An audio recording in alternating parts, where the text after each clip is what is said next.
കാസർഗോഡ് കേന്ദ്ര സർവകലാശാലയിൽ വീണ്ടും പൂജ വിവാദം. ബോയ്സ് ഹോസ്റ്റലിലേക്ക് കാനറ ബാങ്ക് നൽകിയ ബസിന്റെ താക്കോൽ കൈമാറ്റ ചടങ്ങിന് മുന്നോടിയായാണ് പൂജ നടത്തിയത്.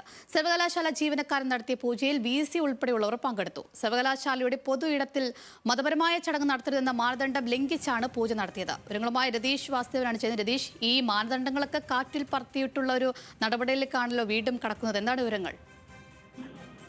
തീർച്ചയായും വീണ്ടും കാസർഗോഡ് പെരിയയിലെ കേരള സർവകലാശാല വിവാദത്തിലേക്ക് വരുന്നു. ഇപ്പോൾ ഇന്ന് രാവിലെ നടന്ന ബോയ്സ് ഹോസ്റ്റലിലേക്കുള്ള ബസിന്റെ വിതരണം, കാനറ ബാങ്ക് സൗജന്യമായി നൽകിയ ബസിന്റെ താക്കോൽ വിതരണ ചടങ്ങുമായി ബന്ധപ്പെട്ടാണ് മതപരമായ ചടങ്ങ് പൂജ ഉൾപ്പെടെ നടത്തിയിരുന്ന വിവാദവുമായി ഇപ്പോൾ SFI ഉൾപ്പെടെ പ്രതിഷേധവുമായി രംഗത്ത് വന്നിട്ടുള്ളത്.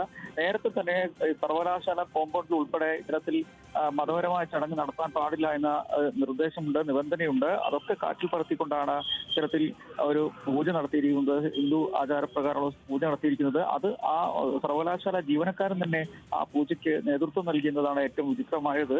മാത്രവുമല്ല VCയും രജിസ്ട്രാറും ഉൾപ്പെടെ ഇതിന് നേതൃത്വം നൽകിയ ഘട്ടത്തിൽ സന്നിഹിതരായിരുന്നു. എന്നാലും ഇത് മതനിരപക്ഷ സാഹചര്യം ക്യാമ്പസിലെ തകർക്കാനുള്ള ബോധപൂർവമായ ഇടപെടലാണെന്ന് ആരോപിച്ച് SFI ഇപ്പോൾ രംഗത്ത് വന്നിട്ടുണ്ട്. വലിയ പ്രതിഷേധം സംബന്ധിച്ചുണ്ട്.